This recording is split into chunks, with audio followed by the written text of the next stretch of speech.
Hi, I'm Rachel and I'm going to just talk to you a little bit about my own vegetable patch. It's a small patch because there's only Frank and myself, but I absolutely love growing my own vegetables. And I really believe there's nothing to compare with what you can go out and pick in your own garden to what you buy in the supermarket. They're on two different realms in my mind. And here I have some potatoes, and the variety potato I have is Rooster. Now Rooster is a red-skinned potato with yellow flesh on it. It's actually really excellent for everything to do with potatoes, you know, whether you want to boil them or mash them or chip them, whatever.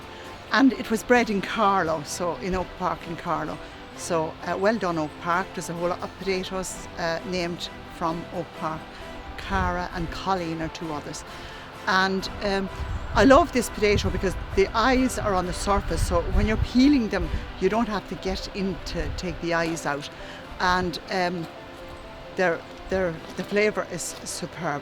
There are two different varieties of potato that are resistant to blight, and they are Sapra Mira, which is a huge big potato, or Sapra Una, which is a little bit later than the Sapra Mira.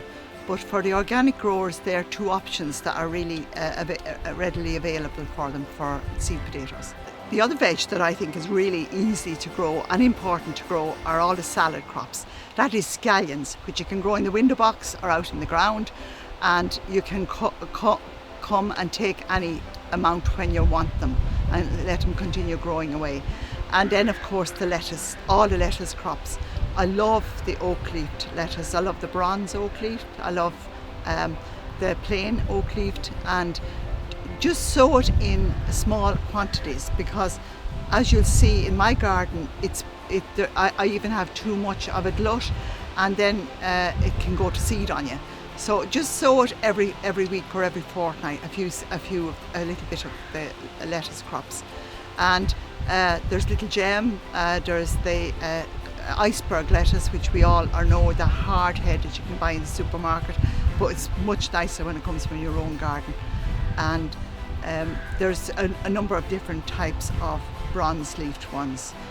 Lola Rosa is another one of my favourite, and a brilliant lettuce to put into window boxes.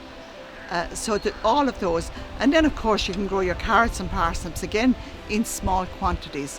And I'm a big believer in crop rotation, and you'll see where I have some beans growing, and they are nitrogen fixers, so they fix their own nitrogen, so they're really a great crop to have in the garden. And you always rotate your vegetable patch. Wherever you grow the root crops this year, like the potatoes, and the potatoes are a great cleaning crop to clean out the ground. They have used up all the nutrients out of the soil, so you put in a crop like the cabbages and the brassicas, the lettuces in that area then. So crop rotation, you should always be thinking of that when you're attending to your veg patch. I think every house should have rhubarb growing. It's a super crop and it's so easy to grow. You can't not be successful with it.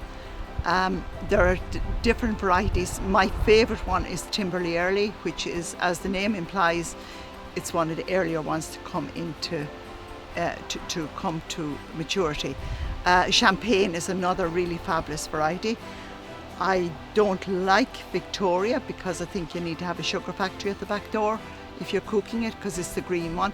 The other two, Champagne is a lovely red one and really juicy and great when they come in. And you'll see where I have a bell pot, and the bell pot I have a number of bell pots, and I put them over the rhubarb stools in January, and that forces the rhubarb, so I have early rhubarb before the rest of the rhubarb crop is ready. In a small garden like this, we have enough rhubarb to supply the restaurant for the year, and that's how much rhubarb just keeps giving and coming, and it's such an easy crop to grow.